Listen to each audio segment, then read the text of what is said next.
Welcome to episode 3 of the Just Basketball Show here on February 1st. You can subscribe and follow wherever you're finding our show. We are happy to be back. We're going to be Monday and Wednesday going forward. If you've listened already, hit that subscribe button on YouTube. Hit subscribe, follow, whatever podcast platform of your choice. Rate and subscribe us. Follow at Just B-Ball Fans on TikTok. Follow us at Just Basketball Show on Instagram. I am Brendon Kleen. That is Chris Manning. We have a big show to get to because this conference is unhinged, Chris. We're going to talk about the top contenders in the Western Conference.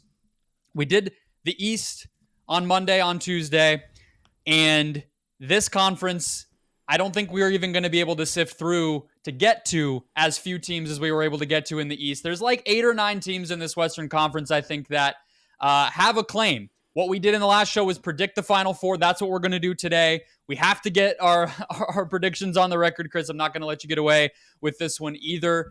But first, we have some news to get to. Mm-hmm. How are you liking this trade season? How are you feeling as we are now, 9 days from the trade deadline here in 2023? Everyone's saying it's going to be quiet again, and I just refuse to believe it. I think we're going to get some things that happen. I don't know exactly what it is. I'm waiting to see what I expect the Clippers, who we will talk about, are going to do something. This Bones Highland stuff is very interesting for a lot of reasons. I think we're going to see some stuff. I think it's just unclear sort of what that is right now. Like, some of the players we know that are available are out there, but prices kind of, there's a lot of posturing going on right now, it would seem. So I'm a little I'm excited. I'm intrigued, but we're not totally moving in the direction of stuff imminently happening yet, which is kind of just like, give me my trades. I would like some trades, please.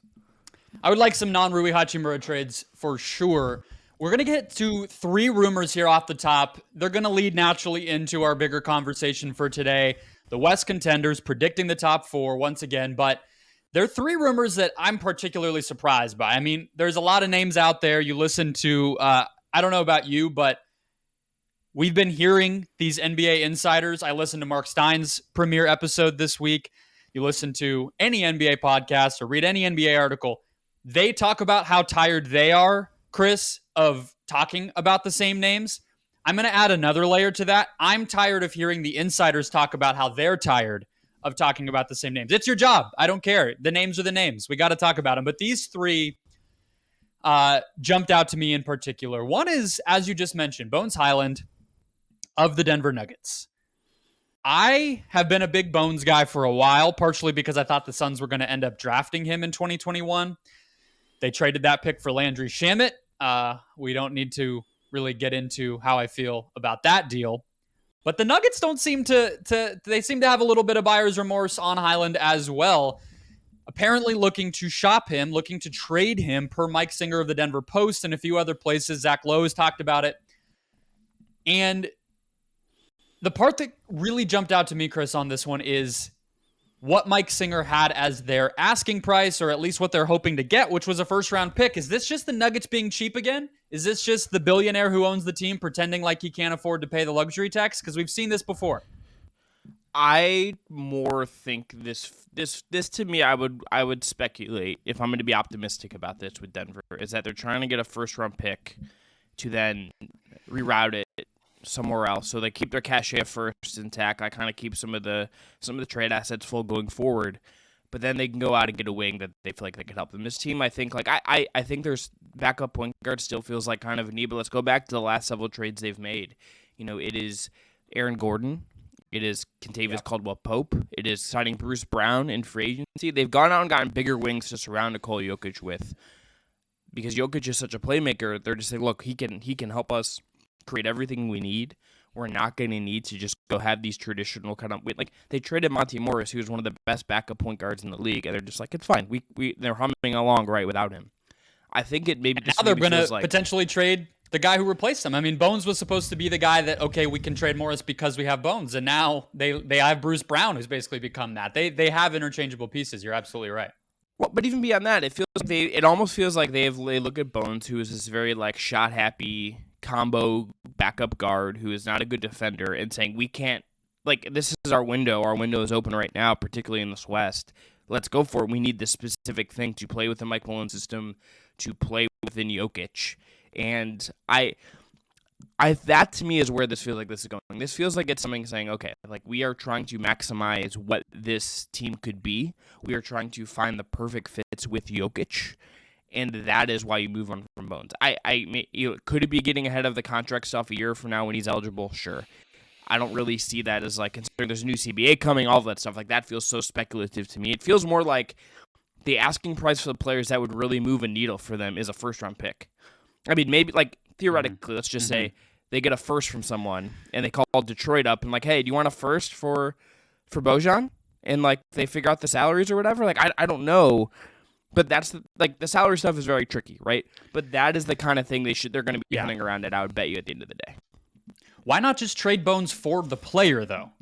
That was my suspicion, too, when you said that, right? It's like, and we're about to talk about another player on the Dallas side of things where they could easily be doing the same thing.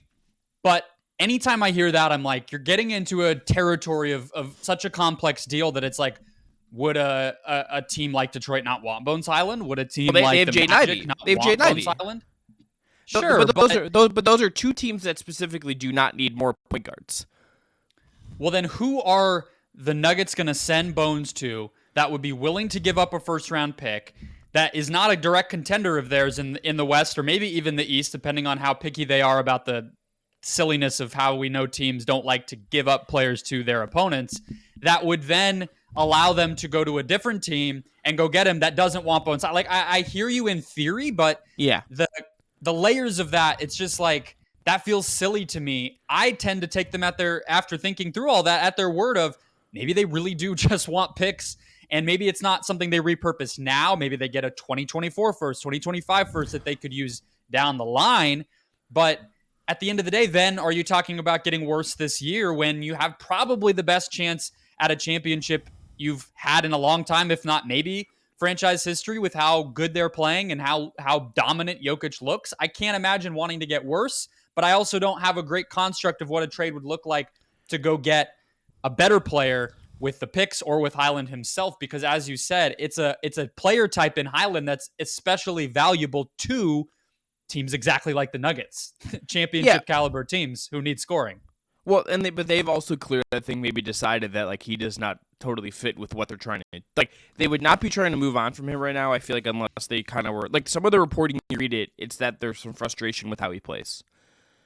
And then the Wolves, who have Tim Conley, who I think drafted Bones Highland in Denver before he went to Minnesota, are linked as like a possible suitor. There's not really a trade there unless like does Taurean Prince really move the needle enough for you or something like that? Like, I don't really think so. I agree with you that this is weird. The other, Brendon, to transition, I find it very weird that like right now, unless they're just completely trying to like take a step back to then maybe take a step forward around Luka Doncic, is that the Mavs could be shopping Dorian Finney-Smith. This is like the role player everyone in the NBA needs.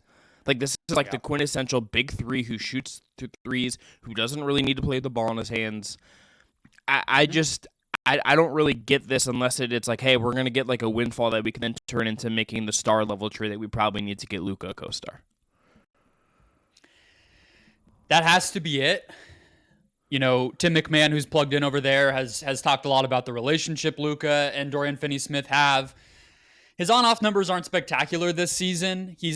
Their whole team has been cold from three, which we'll talk about when we break their team down in terms of their chances to get through the West later on.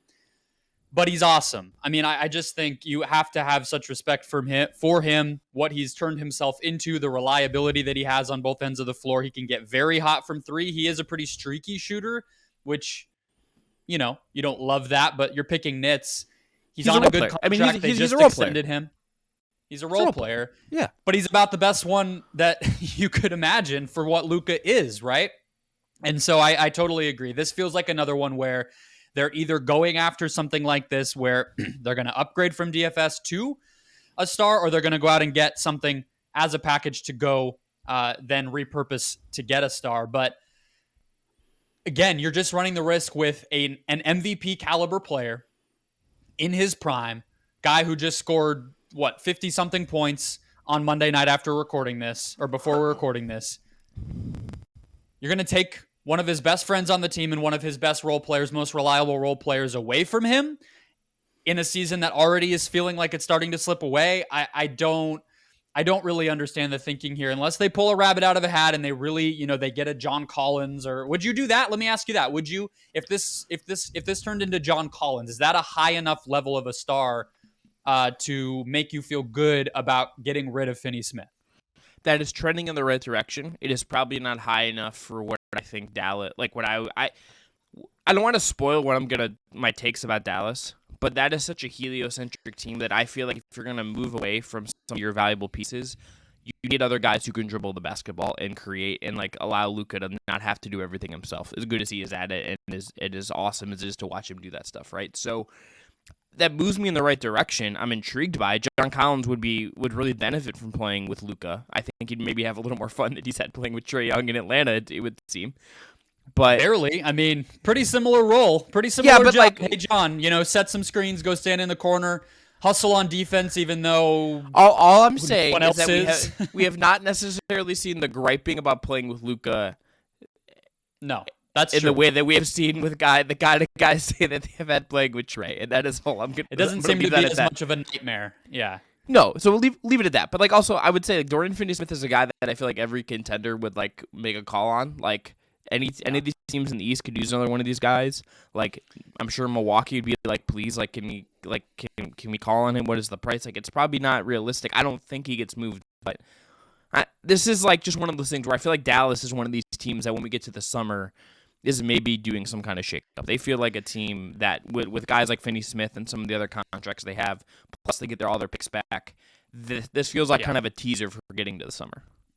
They're making a trade this summer, I think, no matter what. They have to. It'll be more easy, like you said. Some of the guys like Maxi Kleber will be available. I don't think hunting something just centered on Dorian Finney-Smith now when you know that flexibility is coming makes much sense. I think we're on the same page there. Let's go to the last rumor that I think is pretty serious, just like these other two, for a team that could go in either direction. And I think, Chris, that's one of the things, just like talking about the deadline big picture, that's interesting to me is we talk about like, okay, who's going to become the seller? Who's going to, really cut bait with the season? I don't think you can do that if you have Luka Doncic on your team. I don't think you can do that if you have a superstar, just because of what it would tell that player. It's just a matter of which teams politically can get away with selling a little bit. And I feel like that's why Toronto is at the center of this stuff. The Bulls are at the center of this stuff. And then you have teams on the other side looking to be opportunistic and go out and shake things up in the positive direction potentially, which brings us to the Suns, who seem to have a pretty close eye on the Raptors. We've talked about Pascal Siakam. That was one of my trades in our first show. OG Anunoby is out there. Fred VanVleet is out there. I believe the Suns, in one aspect or another, have been connected to all three of those players.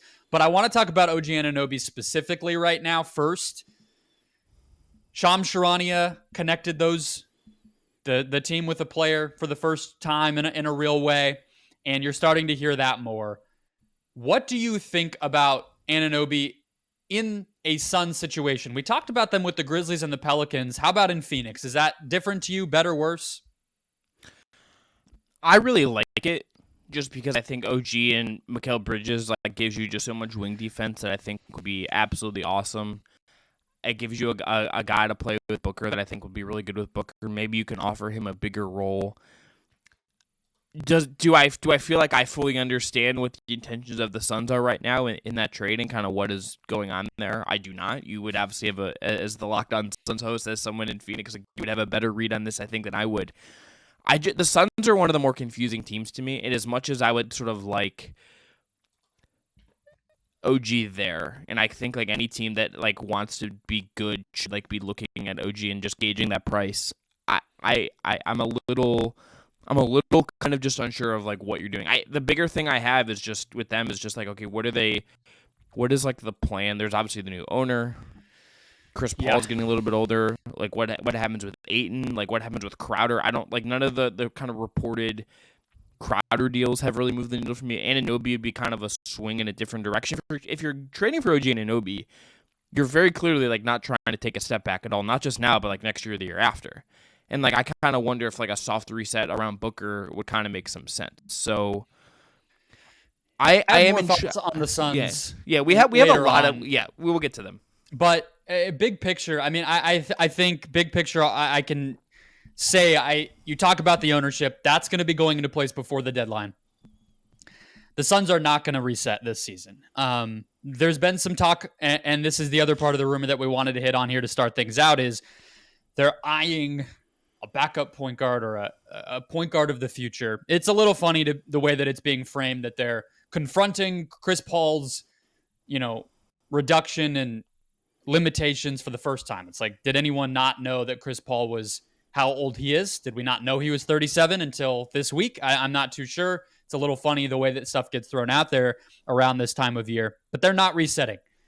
This guy is a wonderkind mortgage dude who's in his early 40s and loves basketball. Matt Ishbia, who's buying the team. He's not going to come in and have his first big move be, let's get worse a little bit. They're going to go hard. I wouldn't be surprised. I mean, the idea of a Mikal Bridges, OG Anunoby wing defense. Good luck scoring on those dudes. My God. Like, I was thinking about if you had, like, OG against, like, Luka, and you get to rerun last year's playoff series, just how much easier it is. Like, Luka might still score a bunch, and that's fine because he's Luka. But, like, think about, like, you have two layers of that on top of, like, maybe there's, like, a big you trust to switch in a pinch. But, like, those two wings would be actually, just, like, great. It's good balance, too. Yeah. Because the thing about Mikal that I think people don't always think about, because it's just easy to look at, granular analysis of defense of a team you don't watch every day it's not easy. Mikal Bridges is a guy who at his best is going to, you want him defending Kyrie Irving more than you want him defending LeBron James. He's small still relative to a guy like OG, right? And that's why Crowder was so valuable for the Suns during their two runs. And so having a guy like OG next to him with Bridges able to be at the point of attack, Anunoby more as a wing defender. Problem is, with everything related to the Raptors, we don't know what Fred VanVleet wants long-term and when it comes to role or salary. We don't know what OG Anunoby wants in terms of role or salary when he comes up. And Siakam's in a little bit of a weird ground where he's going to be Supermax eligible. So we don't have any more of a read, Chris, on the Raptors than the likes of Mark Stein or Zach Lowe. We don't have any wonderful insight to provide in terms of insiders, but their players would be awesome elsewhere. Can we agree on that? I think I'm ready to not watch Toronto continue to try with this exact group going forward. I'll at least say that. Yeah, I would say that they should reset, but I'm curious to see like how aggressively they will do. They are the team among in a market that I think should favor the sellers. That's the team, if they decide to sell, probably could get some really interesting stuff to kind of retool in however they decide they want to. But how aggressively will they do that is the biggest question I think I have between now and the deadline next week. And the deadline's a week away. We should remember, like, we're about to get that knob of slop, of trade slop and rumors and all of that is going to be coming in very, very quickly in the next week or so. And I'm intrigued to see like kind of what. And remember, the other thing about deadline stuff, we have to remember that it like not only is it out there, but why did it get leaked? And like you have to almost play like, I feel like it's the Always Sunny meme when you're just like kind of like connecting all these like the conspiracy theories and just like, okay, trying to figure out what this is, and it's weird, but it's fun, and we will not get this again. It is not weird. Summer. Don't say it's weird. It's the best. It's the best. Outside of like actual playoff basketball, this is the fun stuff. Let's go to predictions. We're gonna go in a loose order of the standings, although that gets us into a whole other maze. But we're starting at the very top, Chris. Denver, the Denver Nuggets.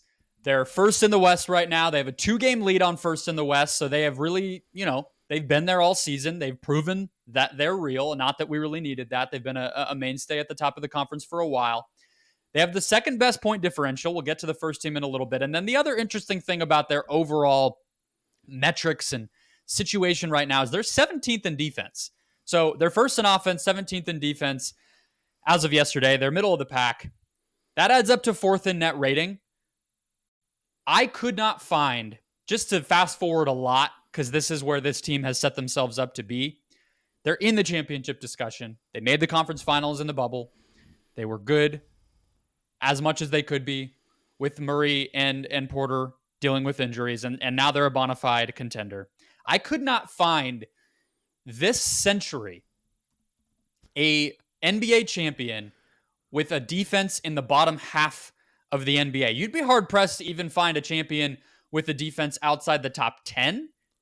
Denver's in the middle of the pack, if not the back half of the NBA.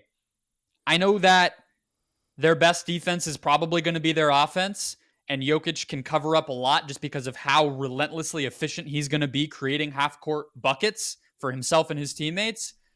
But I can't get away from 20-plus years of history telling me you got to be a lot better on defense to win and win and win like you need to do to get a title. I don't think that's wrong, and yet, Brendon, we're here today, and I kind of think this is my pick for the title. At least to get out of the West and be in the finals. Like what they're doing offensively with Jokic is just stupendous. I don't think there are only like two. There aren't a ton of teams that can kind of do some of the stuff to Jokic that are really seemingly kind of like put him in weird stuff, and that's put a small on him. And that's Draymond. That was Draymond with the Warriors last year. That was PJ Tucker last weekend with Philly. And have your big center kind of roaming the lane at least for some of your minutes.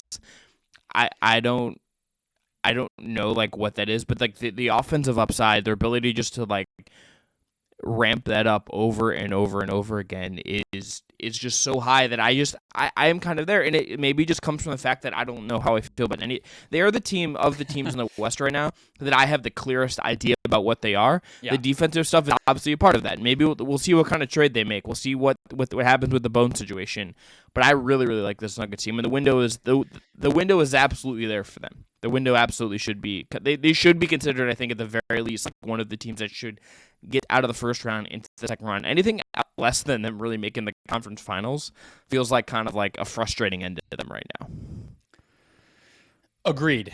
In terms of our conversation today, they're a lock for the second round. I mean, that's without a doubt. Even if they have a little bit of a tough matchup, you know, they could face somebody like, I don't know, the Pelicans. I would still pick them, right, in the first round. The matchup stuff with Jokic that you talked about, which we saw from Tucker and Embiid on Saturday, which we broke down in our last show, you related it on that episode to the Warriors, so that's already one team in this conference we know can do it.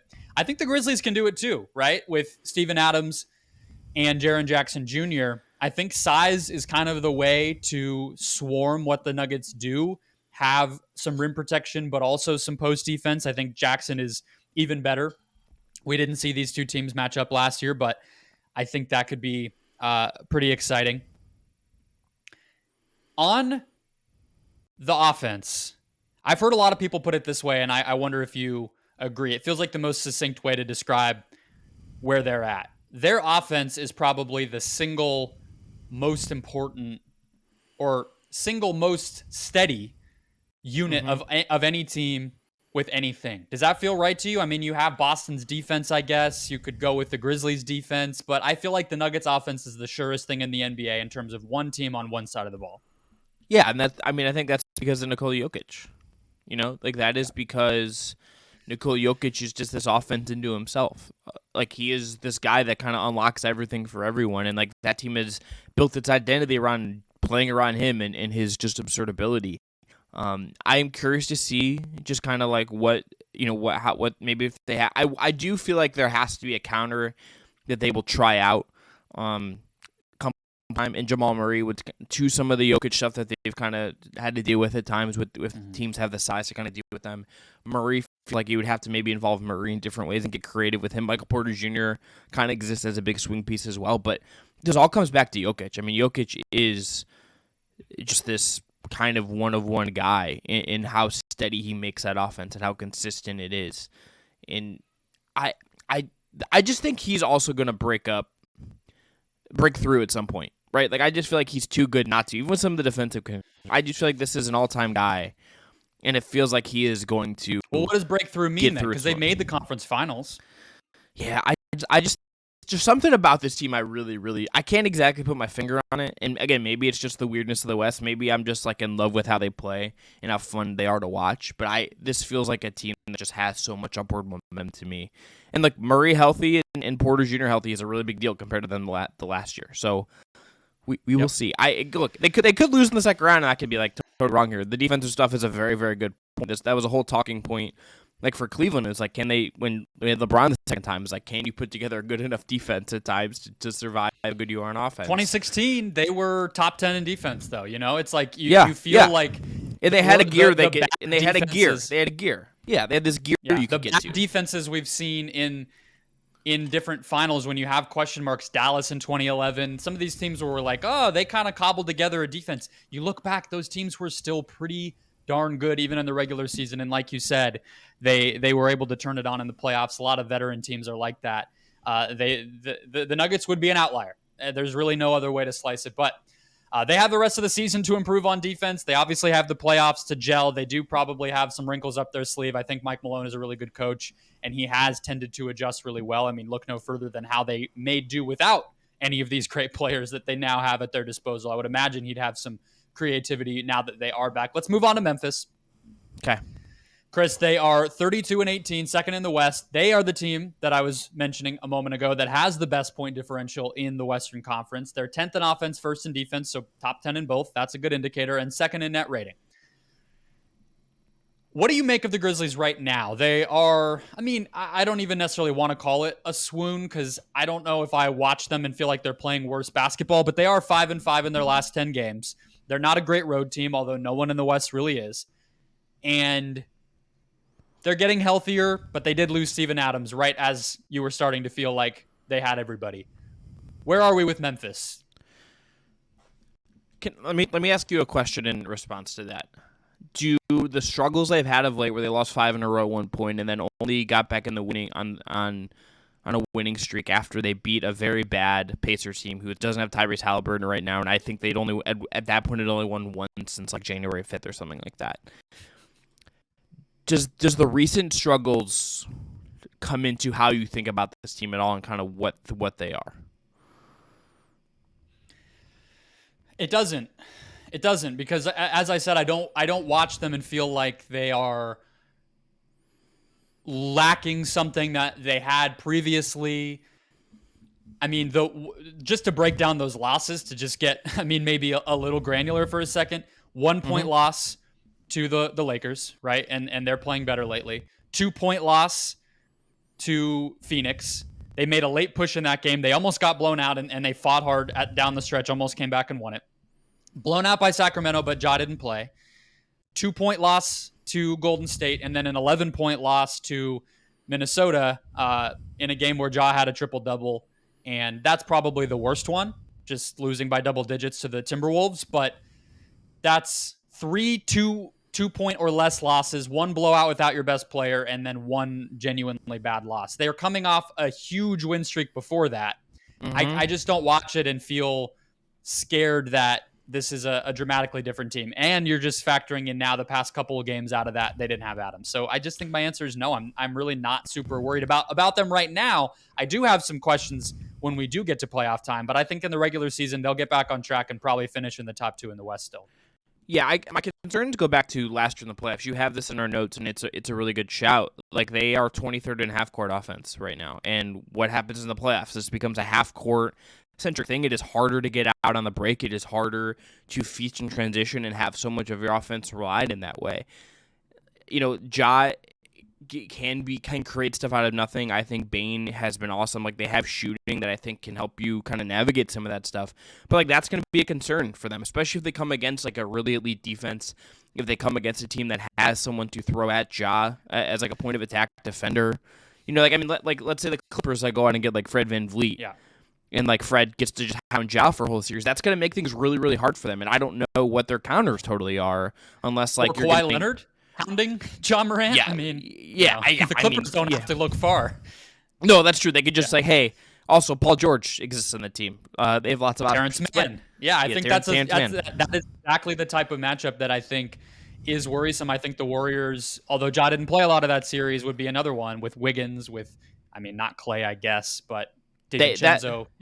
Those wings to put on Ja, it's going to be a problem, I think. Yeah, Gary Payne Jr. hounded him, I believe, a lot. Yep. A little bit last year, and like that was the thing. So, I think they are clearly a team that could get to the second round. I kind of think they should have expectations to get to the second round if I'm them. This feels like a leveling up season for them, but like the half court stuff is a question. And Brendon, this is just the team that I feel like the window is there in the West. I think like the through line of all of this is that like this feels kind of open for someone to make a finals run this year if things break correctly for them.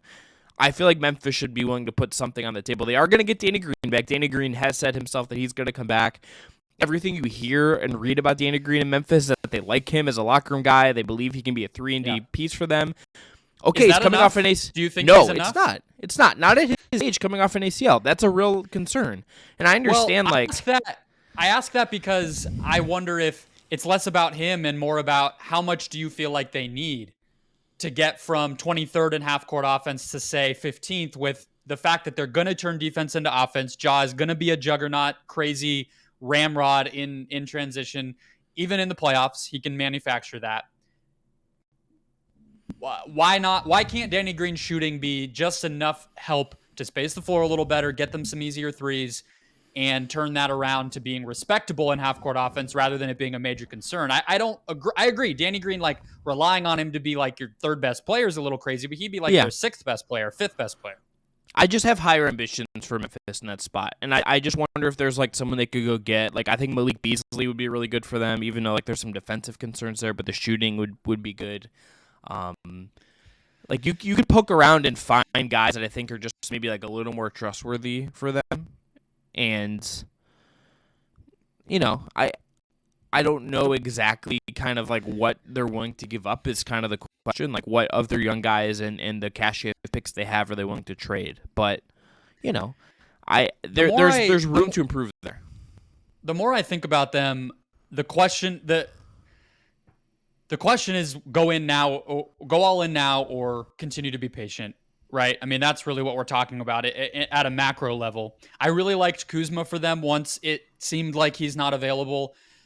I tend to lean back to stay patient because they're already showing us how great they can be in the regular season. If you put yourself in position to have home court advantage, have an easy matchup relatively in the first round, stay healthy, get healthy by playoff time, which they did last year, and then Ja got hurt again, you're giving yourself a chance to make a run even without an all-in quote-unquote move. And I think they owe it to themselves to at least see what some of their young players can be. If those guys can turn into the fifth, sixth pieces that they need to round out their roster. I like Jake LaRavia. I like Zaire Williams, especially. They have others too.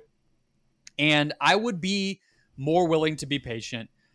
But I think a lot of this comes down to Desmond Bane, would be my last thought on this team. We talked about Middleton being one of the most important players in the NBA on our last episode. I think to me in the West, that's Desmond Bane. Because when we talk about their half-court offense, he's really the only sniper they have, right? He's really a knockdown shooter. He can attack off the bounce. He can attack closeouts. He has these games where you look up and he's 10 of 12 from the field, 7 of 9 from 3 and just lights you up. But if he has a little more juice off the bounce as a secondary attacker on the second side, creating for teammates, juicing it out to open shooters, running pick and roll himself, all that stuff, that could be the ingredient to get them from bottom of the NBA to middle of the pack or even higher in terms of that half-court offense. We're not talking about a lot. We're just talking about a little bit better. And look, if you ask John Morant, he still feels like they would have beat the Warriors in the second round if he had been healthy. I think you're right about Bane. That's another good shout. And I'm curious to see just like what their closing lineups will be in certain series as well, because you could go like, you're gonna have Ja, you're gonna have Bane, you're gonna have Jaren Jackson Jr. Do you go Jaren Jackson at the 5 and put Brooks and someone else on the floor? Is it two bigs and someone else? And like, I almost wonder if they go aggressive and get someone else, like that kind of answers some of this question a little bit. I mean, this really, Brendon, this is one of the OG teams to me. Like if they want to like be really spicy and be like, hey, here's our closing 5. It's Ja, Desmond Bane, Jaren Jackson Jr., OG Anunoby, and Steven Adams. Feel pretty good about that. And then like you can go small. You can play Brooks and OG together and all of that. So they're one of the teams I'm most watching at the deadline. But the Bane shout, I think, is exactly right. Considering if he has a big series or two in the playoffs, and with how much he shoots from three and his volume, that tilts it completely.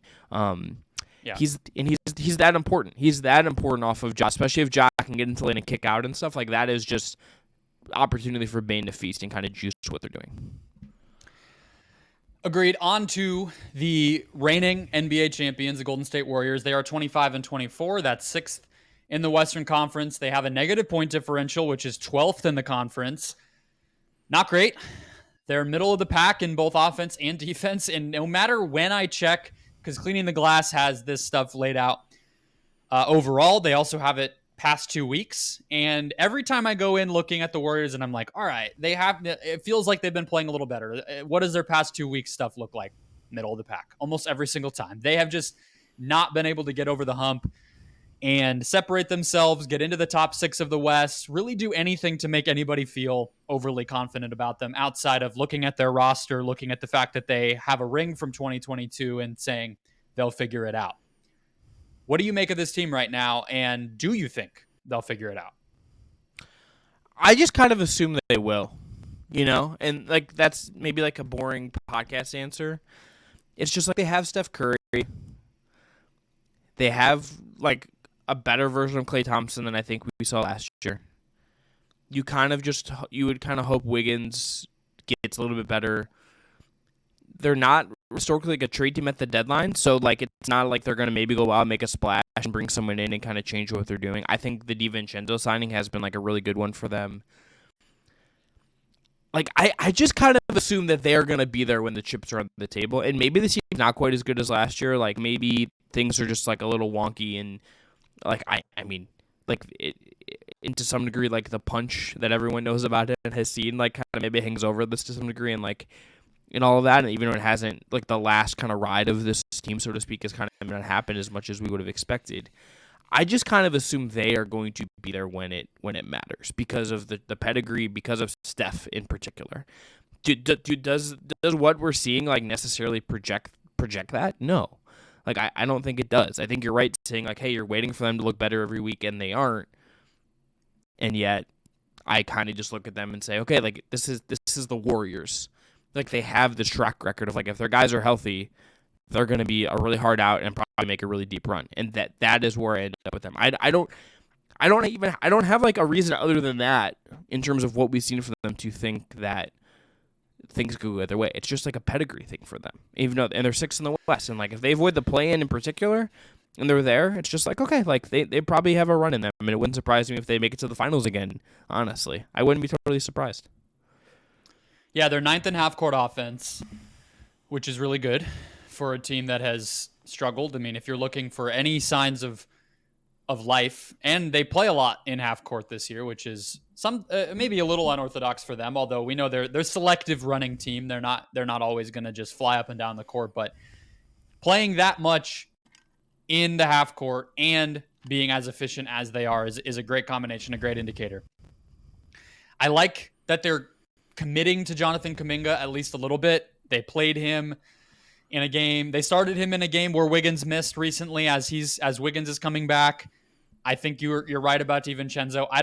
I'm not in love. I think the Anthony Lamb and Ty Jerome love is a little bit of the media really likes the Warriors. I'm not personally sold that those two guys are going to pop up in Game 7 and make an impact. But like it's Ty like Jerome can't. Well, they're both two-way players right now, so I guess neither of them can play in the playoffs. But it's like they're playing a lot, and it's like they're on two-way deals, and maybe that tells you where their depth is at, right? That they're like trusting two-way guys. It's like the Clippers are are up against it with Moses Brown as a key centerpiece playing center minutes for them, and he's on a two-way as well. And it's like that tells you maybe something a little bit about your depth. But part of the reason the Warriors are strapped on depth is the draft picks aren't working out, right? I mean, James Wiseman and Moses Moody aren't playing. That's not because, I mean, Wiseman has dealt with health stuff, but right now, for a lot of the season, it really, he could have played, and Moody could have played, and they're not. And so this does feel like maybe the year that they make a trade.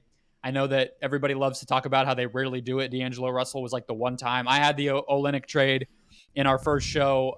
They could really use Otto Porter. would have been nice if he stayed healthy and stayed on this team, but they had to let him go. They just need one more piece, I think. Maybe it is Kuminga. Maybe they just scrape by and they're even thinner than they were last year and still find a way to get the job done.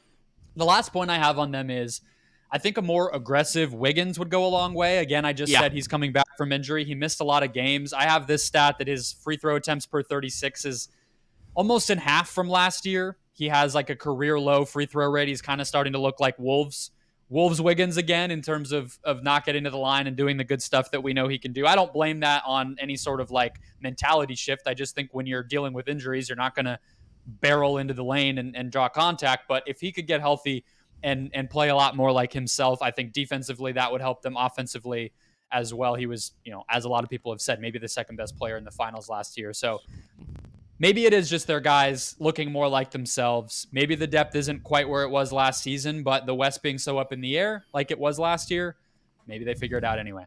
Here's the last thing I will ask about the Golden State Warriors. I'm of the opinion that it is time with James Wiseman to maybe just say, like, look, this hasn't worked out. He's coming up on contract extension eligibility, and he's not ready to play for us when it really matters. That is clear if you watch them. It has not happened with him. So would it make sense to just try to, like, coming back right now for him?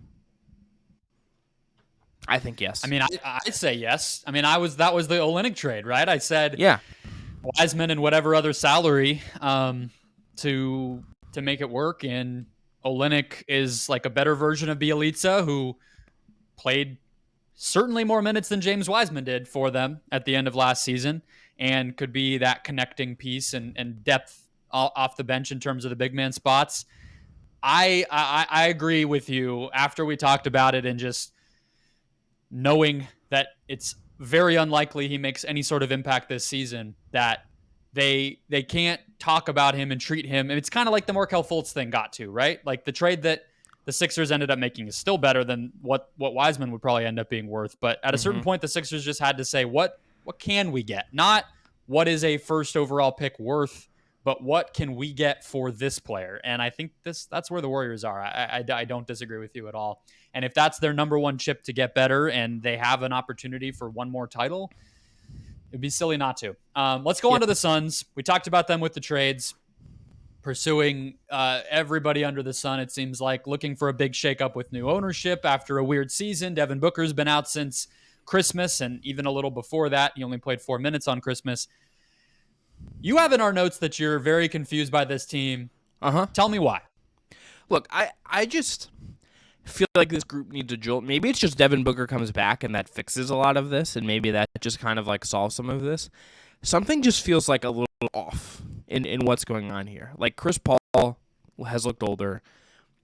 You know better than me. I don't think Aiden's been quite as good as he was last year. I think he's not quite been the same guy you're kind of looking for, and that's a problem. And then I just look at their options of trades. It's like, okay, there's a Jay Crowder, whatever you're going to get for Jay Crowder. Is that really going to give you what you need? Probably not. Do you, what is kind of going on here? Like, we were both, I think, pretty high on this team coming into the year. I think, like, we did when we were getting ready to do the show, one of the simple episodes we did was this very exercise. And I think you were like, this team has to be kind of looking at to get into the Final Four in the West. I just don't totally know, like, what fixes this. Maybe you just get Booker back and Chris Paul's healthy enough and that's enough. Something just feels a little bit off to me when I watch them and when I'm kind of looking at the roster and just kind of looking at it and looking at their net rating and things. And I'm just like, I don't know, like, what you kind of do to move forward here and, like, what the move would be to kind of give them the jolt they need. Something like OG, I think, would absolutely do it, but is, like, you know, a bunch of seconds and like some like matching salary for Crowder really going to give you kind of what you're looking for? Like the price they've always kind of had for Crowder makes sense. I just didn't think they're ever going to get it. So I don't know exactly what kind of solves this, but you kind of point out in our notes that it's like the bad vibes aren't there anymore and Booker will come back. And like if you get Devin Booker back, maybe that just fixes a lot of things. Yeah, he's absolutely going to come back. It could be as soon as Friday in Boston. He's doing everything outside of 5-on-5. The Suns don't like being open about injuries, but I would expect him to be back relatively soon. They were 18-11 this season with Devin Booker. All right. I think he was an MVP candidate. They're 26 and 25 now. That's ninth in the West. They're actually 27 and 25. They played last night and won, which ties them, I think, for sixth in the West. Middle of the pack in both offense and defense. That's to be expected. Right before Devin Booker went out, Chris Paul had been out. They haven't really had their whole team since early November, which was, if you can do the math, 2 weeks into the season. So they haven't been healthy all season.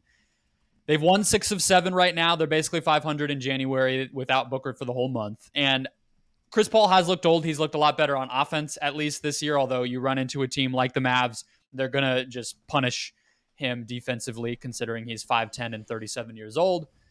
DeAndre Ayton has looked worse, to answer that, defensively especially. I just come back to what I said when we were talking about the trade stuff at the top of the show. I think they're making at least one big trade at the deadline. And I don't know how big. I don't know what's going to be out there. We're still a week out. I think they will make a trade that's bigger than maybe people expect. And I think that they could also make a separate trade. Maybe it's other stuff in the big trade and the Crowder deal is a smaller thing. Maybe it's all of it together. We'll see. But Booker back. The other guys have stepped up without him and they've gotten things back on track. I feel about the same about this team as I did heading into the season. Chris Paul's still a big question mark. DeAndre Ayton's still a big question mark. But overall, they're not a 64-win team like they were last year, but they're pretty good. I would be surprised. We'll get to our predictions in a second. Depending on the matchup, I do still see them as a pretty good shot to make it out of the first round. I will just say I'm very excited for Devin Booker to be back just because he has become one of my favorite players to watch. He's just such a craftsman as a scorer. He's so bruising as a scorer. I love the set, Brendon, when they get him they give him the ball at the top of the key or at the elbow, and they just kind of let him like be physical and dig in and try to drive against the lane, or they run shooters kind of around him. I love that the way they kind of use him as a fulcrum of their offense. There's things I wish the Cavs could steal to like do with Donovan Mitchell. I think any team with like Anthony, like the Wolves, should do some of this stuff with Anthony Edwards as well. But it feels like if to me, and tell me if this feels wrong, it feels like to me a lot of this is just predicated on like, can Booker just come back and be like incredible the rest of the way? Yeah, but you can't rely on him to come back and play a ton of minutes and do everything he was having to do, because I think that's a big reason why he got hurt, twice. This is his second injury this season. I don't know if people realize that. So yeah.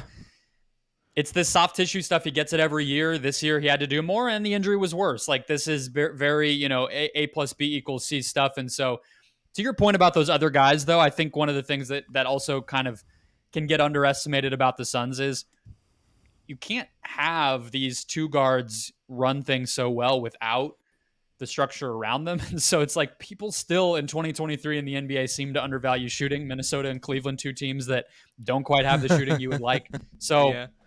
It's funny to hear how people talk about Booker, and it's like, yeah, he looked pretty rough like those guys, some, Anthony Edwards or some of those other young guards look without structure. Then they put structure around him, and it worked. But let's move on to the Sacramento Kings. I feel like we're being a little rude to them that I put them this low. Kings fans are probably wondering why they are the fifth team we've talked about, but nevertheless, they're 27 and 21, third in the West. They have the third best point differential in the conference. They're second on offense in the NBA, but 23rd on defense.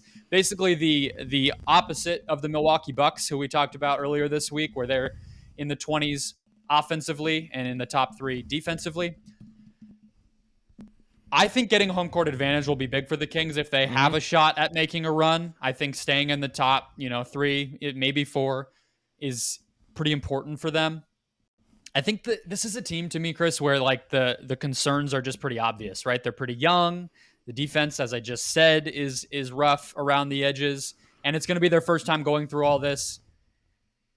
I don't know how much deeper you need to get than that, but this is also such a feel-good story that I don't really want to like dump on it. No one thought they would be 27 and 21 through the first half of the season. This is the one team on this list that I feel like I don't know how much I care about them in terms of success if they get out of the first round or not. I just don't know. Like, this is such a step forward for them. Sabonis has been awesome. I think Fox is having like an all-star level year. Maybe there's a trade they can make to kind of improve some of what they need. Their defense, I think, certainly is. Knowing Mike Brown, I'm sure this is driving him crazy. I'm absolutely sure he is. But it's like Sabonis is the center. Like, team? Yeah, but Yeah. it's like Sabonis is the center. Like this is kind of makes sense when Sabonis who rocks and like is an All NBA conversation like as your center. Like you're gonna have some defensive issues, kind of just inherently with him as your center, unless you find like the perfect four to play next to him. But you're right about the home court. I am hoping they get like a big first run series. I don't know if you're concerned about the Nuggets defense. I feel like you have to be even more concerned about Of course, the Kings it's defense worse. here. Although I will say Sabonis is a little bit in the right matchups. He's underrated. The Kings and Nuggets actually had a game a few weeks ago where Sabonis went toe to toe. It was the game where they played each other back to back, and Sabonis missed the first one, and that ended up being the only game he missed with a thumb injury. And then he came back, and he guarded Jokic really well straight up down the stretch of the game, and the Kings won. So if it's just that one-on-one stuff, I think in the right matchup, Sabonis can still be effective. If you're talking about them having to play the Mavs, Golden Warriors, State, the Suns. Yeah. The nightmare scenario for them would be to get like Golden State, even if it's like a 3-6 in round one, and I'm just like, okay, guys, this has been fun, but like, and then the geographical, like it would just be like a little humiliating to have to do that in your first game, or in your first playoff series after so many years without it. But but look, I think this is one of the most fun stories in the league. I don't know if they're going to get out of the first round. I really like them. Yeah. I'm hopeful that they could have a fun first round series. I view them in fairly or not like in just a different way to some of these teams based on just the track record, and we got to see where the defense ends up. I mean, it's kind of how we talked about the Cavs, right? It's like they have a little bit higher expectations. They probably want to get out of the first round, but it's any team where it's their first time, I think expectations need to be a little balanced, and especially with teams that have some obvious weaknesses like Sacramento does despite their success. Yeah. Let's move on to the Clippers. 28-25, fourth in the West. They have the 11th best point differential, and their metrics on offense and defense are ugly. I don't care about the like we should throw the metrics out with the Clippers because the way that they manage the season it's very nice of you. They're just ridiculous. Like you would need like so like Cleaning the Glass, which is like a great site that Ben Falk developed and tracks a bunch of stats, factors out garbage time. Like, and then there's dunks and threes, which like factors strength of schedule in their metrics. I need a version of this that like factors out the Clippers resting guys. And like, hey, did Kawhi or Paul George play in this game? And like that's what I need to see. That's what I need. And like look, I just saw them on Sunday in Cleveland. They just like punted on this game. Like Norm Powell played the first half. And after they beat the Hawks on Saturday, Kawhi played. He looked great. Then they just said, okay, Jason Preston is going to play like the whole second half. We're going to play Moses Brown a ton of minutes. They're just like, we're going to lose this game. That's fine. They got down by 40 at one point in the game. They just didn't care. And like I have the stat for you if you want how they've looked with both of those guys healthy this season. Tell me. I did not all time. So that's not just this season, but 73-28.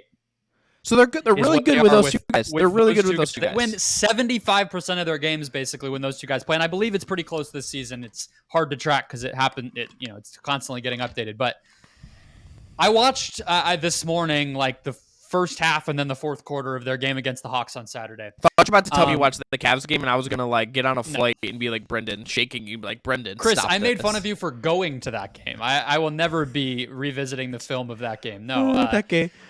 Jared Allen hit a 3 in that game. It was just like, okay, we're done here. I think you went to that game because Jason Preston was gonna play.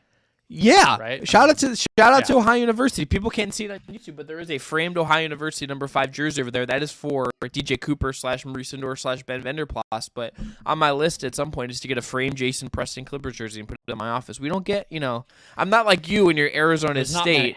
You got James Harden, basketball powerhouse. Okay, we have you got James Harden, and Lugen Ludor. Okay, look. Those are the only two in like my life that have made it to the NBA from this school. But I've got one guy in the league right now. I'll be next one for the decade. But okay. No, really, with college basketball, I claim U of A most of the time because I resent ASU athletics in most situations, and so I just I go on down to Tucson when I want to be entertained by college basketball. But back to this Hawks game. So Kawhi and Paul George both played. It was a pretty competitive game. Trey played. DeJounte Murray played. Well, we got a healthy on both sides matchup in the NBA. And so both of them looked really good. What I will say, and if you watch the Clippers broadcast, Mike Fratello, the legendary Mike Fratello, is on their broadcast, and he also does. He also does some Cavs games. Yeah, he hates when the Clippers don't move the ball, and I also hate when the Clippers don't move the ball. They're bottom 10 in passes per game this season. In the 2020-21 playoffs, when they made the conference finals, Kawhi was healthy for the first 2 rounds. Obviously, that's when he tore his ACL. They had almost 20 passes per game more in that playoffs than they do in this regular season. And that's the opposite of what normally happens, right? Normally in the playoffs, things slow down. There's less ball movement. It's more ISO. They were moving it more. I personally love how, especially Kawhi, but I would say Paul George too, because they are so dominant as drive and kick players when they want to be, or post up, draw a double, and dish it. And they have shooting on this team. I like when those guys can get off the ball and get it back at the end of a possession to finish. You know, can Kawhi bring the ball up, set a pick and roll, whip it around, get it back in the post and finish with one man in front of him? You know, things like that. Can Paul George bring it up and then get, you know, the ball coming off a screen to shoot it? Those types of things, I feel like when they actually run offense, when they actually move the ball is what makes me really like the Clippers. Like when you watch them playing that way, you can kind of convince yourself this team still has a genuine shot at a title. Problem is, as you mentioned, as we're making fun of, nobody's ever available for more than one game at a time. And Ty Lue doesn't seem to know who he wants his rotation to be, even with a healthy roster on any given night. Like you could turn on a game where Kawhi and PG play and then another one a week later and the other guys playing are also going to be different. It makes not a lot of sense to me. I don't know if they need to trade or they just need to solidify what they are, but I like how those two guys are playing. I don't like how the other guys are playing. Kawhi, when he's played, has been like incredible, and it's just like, oh yeah, this guy is awesome. We were actually talking about me and some of the other people in the media room after Cavs Clippers, like how weird Kawhi's like historical resume is going to be, because it just is going to, like, the counting stats are going to just be like bizarre. But he's like clearly just going to have like titles and impact, and like that Raptors title is all time. Wins one here, it's like 3 titles to 3 franchises. That's incredibly impressive. And bringing one to the Clippers, my goodness. Yeah, my goodness. Steve Ballmer's got to recreate that like video of him freaking out on stage if that happens, honestly. But I'm waiting on 2 things with this team. Number one, I'm waiting on the playoffs, and I'm also waiting on the trade deadline. I'm waiting to see what they do. I feel like this team absolutely is going to do something. I feel like if it's Van Vliet, is it Mike Conley who they've been linked to? What do they do at the deadline? I'm expecting something from them. And then when maybe that crystallizes Ty Lue's rotation. And look, I also would say sure, Ty's a top 3 to 5 coach. And I think when they get to the playoffs, making the right adjustments, he's probably going to know how to hit those buttons when it comes. I just have utter faith in that guy to make the right decisions when he needs to. But definitely just like he does like to take a few games to lose and then start to adjust. That's also part of the Ty Lue specialty. Is he's going to drop. I know this. I have seen this. I have seen him take regular season games and be like, we're going to try something that we might need later and just not care about the result. That is a very Ty Lue thing to do. And that is maybe kind of the perfect coach to coach Kawhi in some ways if you're just trying to like glean nothing. But can you imagine like Mike Malone coaching like Kawhi? Like just like pick Tibbs. Can you imagine Tibbs coaching Kawhi? No. People love Rick Carlisle. People love to make fun of Ty Lue, I think, a little bit because it is so chaotic, but it's like takes quite a bit to stay sane in that situation, and he's been able to keep his head above water. I think Reggie Jackson getting better and looking like he did in that playoff run would go a long way for them in terms of this ball movement stuff. Maybe it's just playing more Luke Kennard and more Terrence Mann, who they started in that Hawks game. They're going small because Morris is out. I think Norm Powell and Marcus Morris would be probably the 2 guys I would be intrigued by getting rid of if I was looking to make a trade for Fred VanVleet, for instance. But they have tons of stuff. They can very easily move off of big salaries and bring new ones in. That's the benefit of having the richest owner in the NBA. Dallas, you ready? I guess. Look, here's where I go with Dallas. Yeah. Is Luka good enough to get them through a round? Yeah. Yep. Probably. Sure. Yep. Do I trust anything beyond that? No. And look, they're the biggest thing. This is the thing that we both had in our notes. Their defense has taken a massive step back from last year. They were 8th last year. They are like the Jason Kidd curse. And like also maybe like Christian Wood is your center is also just like hard to play. Have a really good defensive situation. It just is like that. He's awesome offensively. Not sure what's going to happen with him in his future, just based on the contract extension and what he's going to look for in the market. But like their defense isn't as good. Luka is just incredible, and he gives you just like a shot. Does he have like an 07 LeBron title run in him? Probably not. I think the league's too deep for that. But could they get out of the first round in the right series? Yeah, like if they played the Kings, like that's absolutely just like a series. I feel like they might be able to just like he just puts like all their guards. Sacramento has no answer for him. Yeah, right, and that's just really tricky. But like if they play the Clippers, if they get the Clippers again, or like one of these teams that has a wing, I don't know. It's tricky. I am very just like I am not moved as good as Luka is. I am not super moved by what Dallas is at this point in time. Yeah, their shooters aren't making shots this year, which is also a problem. I think like Hardaway Jr., Bullock, and Finney-Smith are all below league average 3-point shooters. It's just not gonna get them where they need to be if the kickouts are ending in misses. Like sometimes with LeBron, with Luka, these guys, Harden, it is that simple. They're gonna do what they're gonna do. Can the other guys just make the shots? If you're talking about winning one round, pushing for a second round victory, that's gonna be the difference in a lot of these games. I think Dinwiddie, I really trust. Like last year was not a fluke. Christian Wood, defensively, if you look at the on-off, it's about neutral with him out there, but their overall defense is bad. So neutral to bad, to staying the same as a bad defense isn't anything to write home about. Kleba being hurt, JaVale McGee being bad, I think that's really a lot to do with their drop-off defensively. We'll see. I think that they have a playoff rotation in them that's going to maybe look a little better. I think they're a team that is playoff ready because of Kleba's ability to be at the 5, because of the wing depth and everything that they have. I think that mold of Luka, Dinwiddie, wings, and Kleba, if that all can be healthy and playing at a high level, it's still pretty formidable despite some of the questions. Maybe Wood's on the bench. We don't know. But to your point, I don't think we're going to be talking about this team as a championship contender.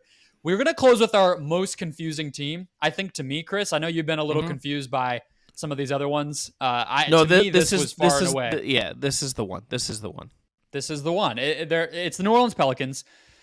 So even just going through their metrics is confusing, right? They're 8th in the West right now, plus 1.3 point differential. So that's tied for 4th best. So they've had a lot of big wins and a lot of bad losses is basically what that tells me overall. And they are also on a little bit of a swoon, to say the least. 8-game losing streak, 1-9 in their past 10. And I think it extends beyond that. They've been really in a bad way lately. How much of that do you just chalk up to continued injury problems where it just Dyson Daniels finally goes out, CJ McCollum finally goes out, and they just didn't have the reinforcements to keep winning? Or do you feel like we're learning something about this team that the little piecemeal that they had been able to do, maybe it's getting figured out, it's not sustainable? What do you think? I have a very hard time like figuring the team out just because of the injuries. Like Brandon Ingram has missed a ton of time. Zion Williamson a ton of time. Herb Jones has missed 16 games. And even when he played, he was shooting under 30% from 3 after like 34% last year. That's like a really big deal.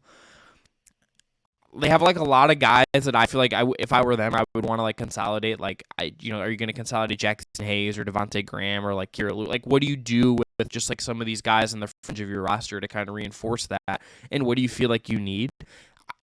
It's sort of confusing. I was very high in them a couple weeks ago, and like I think at their full kind of tilt and everyone healthy, I think this team is absolutely scary. This team is absolutely someone that's going to be really hard out in the West, but like just the last couple weeks have been a drag, and they have all these injuries. And if like Zion and Ingram aren't healthy, and you don't have someone like Herb Jones healthy, or like you could pick up another injury here or there, or like McCollum goes through like a weird stretch because he's like the older guy in this roster, whatever it is, this team doesn't feel immune to that stuff in the same way. And I'm pulling up their numbers the last couple weeks right now. Like They're the worst offense in the NBA the past 2 weeks.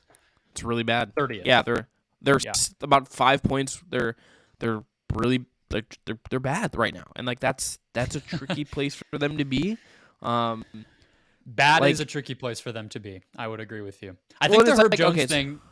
The Herb Jones thing to me, just to jump on that, because I think people underestimate what his absences meant, because I think that a lot of people have this idea of the Pelicans where it's like, well, they're chock full of wings, right? They can throw everybody at you. They got Najee Marshall. They got Trey Murphy. They've got Dyson Daniels, who's now obviously one of the people that's hurt. And then obviously Brandon Ingram. But I think they need specifically what Herb Jones does. He's the best athlete of that group. He has the best length of that group, I think, relative to his size. And just the hustle, the physicality that he plays with, all that stuff, that's not replicable. I don't trust Dyson Daniels in the playoffs. I don't think he's quite at that level yet. Najee Marshall, not as reliable. Shooting is a question mark for both guys. And then Trey Murphy, I just don't think he's at the same level as an athlete. I think he's kind of a way different player. I don't really like when people group him in the same way. He very valuable in his own right, very deep range and all that stuff, but the wing depth that has been a strength of them, I think it starts to crumble a little bit if Herb Jones isn't out there. And so we look at when Zion going to be ready. How will Brandon Ingram look? So far, not good. But I think Herb Jones is also quietly a pretty important one too. And you're talking about 3 players who have missed quite a bit of time from their probably closing lineup. It's just really hard. They have a lot to figure out after this All-Star break. Brendon, I'm looking at this. I can't stop staring at their offensive rating in the last 2 weeks on Clean the Glass. 104.5. That is 12.2 worse than the league average over that stretch. That is 4.1 points per 100 possessions worse than the Houston Rockets. Okay? That is astoundingly bad. Yep. The Grizzlies funk is one thing, obviously, and their offense has been kind of in the last couple weeks as well. This is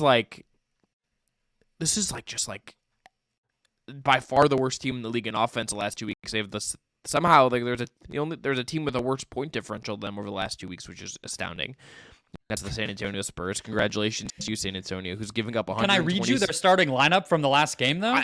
I'm just saying, I'm staring at these numbers and it's just Clean the Glass has blue or orange based on where you are, and it's a lot of dark blue, and that's bad. This is I don't even know if you're David Griffin and you look at these last 2 weeks, how much should that even color what you're doing? Are you playing the long game still? It shouldn't. Yeah. No, it can't color what you're doing, but I think it just reinforces how important it is to at least have 2 of the 3 of McCollum, Ingram, and Zion available. Otherwise, you're probably not going to win the game. And it's a question mark. I mean, I just think when you're looking at even the first round of the playoffs, I know that they pushed the Suns last year with Ingram and McCollum both playing at a pretty high level, and the Suns going through a little bit of a funk. I don't even know if I feel as good about them to do that this year, because I don't want to put McCollum in that group. But Ingram now also having question marks. He's just not looked very good since he's come back. I don't know.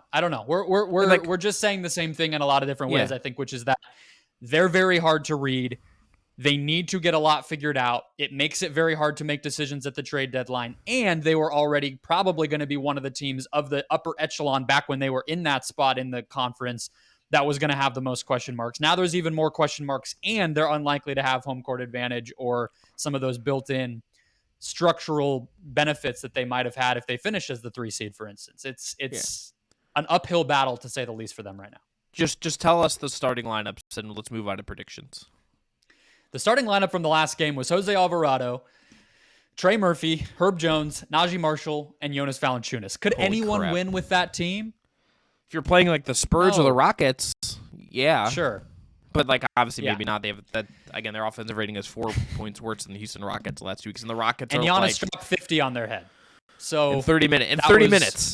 In 30 minutes. So that's where they are right now. Let's give our predictions, Chris. Yours, I'm looking at our outline, have the phrase absolutely no confidence in caps, all capital letters. In all caps, yeah. I don't know. With that, with that lovely intro, tell us where you're at. Look, the West is chaotic. It just is. And it's going to be, the playoffs are going to be about seeding and nuttiness. And, there's a certain team we didn't talk about that I'm just like you could convince me that they like maybe just like a certain like legend gets them into the certain place, and we'll leave it at that. Here's my picks as of right now: the Warriors, the Nuggets, the Clippers, and the Grizzlies. That's where I'm at. And you could convince me of a lot of the other teams we talked about today. I mean, like not picking Luka feels weird. Not picking the Suns feels a little bit weird. I just go Warriors track record. I go Nuggets because of Jokic. I go the Clippers just like I just kind of just the way if Kawhi's gonna end up playing a bunch and Paul George doesn't, they make a good trade. That's it. And then the Grizzlies, I really like.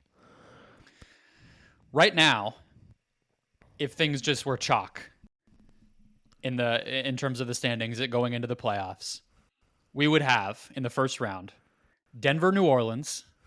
Well, assuming play-in, you have to remember you have the play-in. Yeah, well, I'm just saying if we just take the top 8 seeds, counting out the Orleans, fighting Timberwolves, my guy. What are you doing? I don't have any interest in talking about the Timberwolves. That can be a later conversation. Anthony Edwards is the only player on the Timberwolves as far as I'm concerned, and Kyle Anderson. Shouts to Kyle Anderson, their point guard and should be the MVP of the NBA. The Memphis Grizzlies would play the Phoenix Suns. Okay. In the first round. Oof. You would have Kings Mavericks, which we talked about. I think the Mavs would win that. And then Clippers Warriors. Clippers Warriors in the first round would be delicious. I would like that. Man. I would kind of like that though. Give it to me. No matter what we get, outside of maybe the Kings getting the short end of a stick in some way, it's going to be craziness. Like the West playoffs, we've been saying this for years, but a lot of the time it was players weren't healthy. Kawhi's back, Jamal Murray's back, all that. These guys, it's gonna be fun no matter what. My final four, I actually have three that are the same as you, Chris. The Warriors, the Nuggets, and the Grizzlies. We're in agreement on. I'm being a homer. You were a homer in the last one. I guess it's my turn.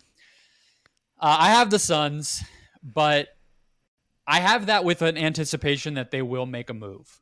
Mm-hmm.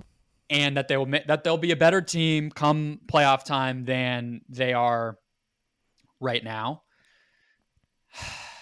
I think if I didn't have the Suns, if you told me that they weren't able to get a really important, valuable trade done, I would probably tell you,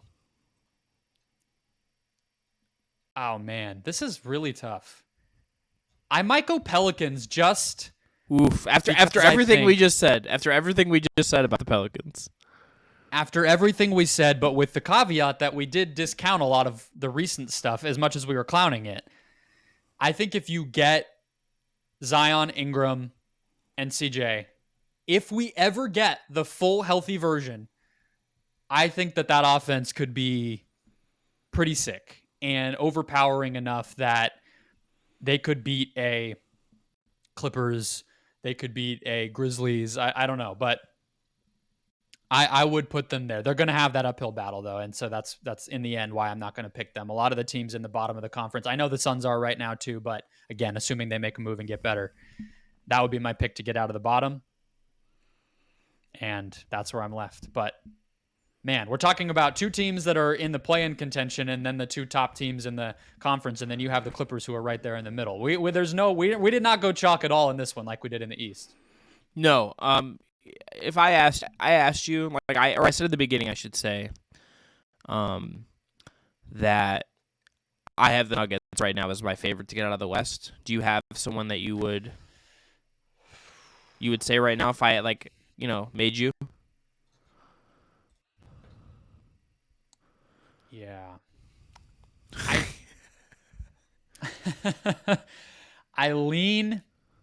actually think the name that I wanted to say when you asked me was the Grizzlies.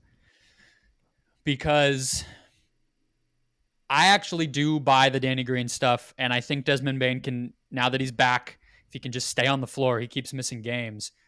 I think he can develop into more of that threat that I said I want to see from him. And if you're telling me a closing lineup is Ja, Bane, Green, Jaren, and Adams, I like that five probably the best outside of the Warriors, and they have their own question marks. So if I'm not picking the Nuggets just for the sake of having a different opinion than you, I'm going to go Grizzlies or Warriors, but I'll probably lean Grizzlies for right now. I don't think that's unfair. My top three would be in some order: Memphis, Denver, and Golden State. Can't wait for the playoffs. Let's get to the deadline this side of first, the- and of then the we get like a bracket as little well. I get to take like a nap on All-Star weekend, you know? Sure. No, you got it. You're gonna have what? 4 guys? How many Cavs are gonna make? No. I think Mitchell might be Just the only kidding. one. Mitchell might be the only one. I had I All-Star heard in my Ramon city Shelburne voted Mitchell and Garland as starters. Did you hear Garland, I that? think should. Yeah, I haven't seen Garland on like any other ballots though. But even though I kind of think he's been like really good of late, and I kind of think he should be like very seriously in there. But Evan Mobley's on All-Star Saturday night. I don't think he's gonna make the actual All-Star game. I'll have Mitchell on Sunday. And other than that, I think I'm going to have a pretty light weekend. And I get to be at home. Last year, I was like out and about. Look, I get to like, last year I had like schmoozing. It was good to see people. But like, not doing that in Utah. Maybe like if it comes back to Cleveland, I'll be happy to do it again. Or if it goes to Phoenix, I'll be like, hey, Brendon, what's up? We have a bedroom for you. Yeah, That's Mitchell what's should up. do the dunk contest. That's my last thought on that. But all right, that'll wrap us up. Never for today, folks. Never happening. Never No, happening. it's not going to happen. Well, Thank Aaron you Gor- to Jake well, Stevens. Wait. Will Eric Yes. Gordon No, do? we Will Eric can't- Gordon should Aaron Gordon do it if he gets on the All-Star team? Is that enough reason to put him on an All-Star team just to see him do the dunk contest? It's not enough reason to make him an all-star, but on his end, it's definitely a good enough reason to do the dunk contest. Okay, fair enough. I think if I'm him, I do it. If I'm a voter, am I going to be like, I just want to see some sick dunks on Saturday, I'm going to vote for him? No, that would be silly to me. But a big thank you to Jake Stevens for producing the show. As always, everybody subscribe to us on your favorite podcast platform and here on the Just Basketball Fans YouTube channel. Hit that bell down below. Follow us at Just B-Ball Fans on TikTok, at Just Basketball Show on Instagram, and at Just B-Ball Show on Twitter. We will be back next week unless anything insane happens. That'll be Monday and Wednesdays going forward. So keep it right here. We'll talk to you next week.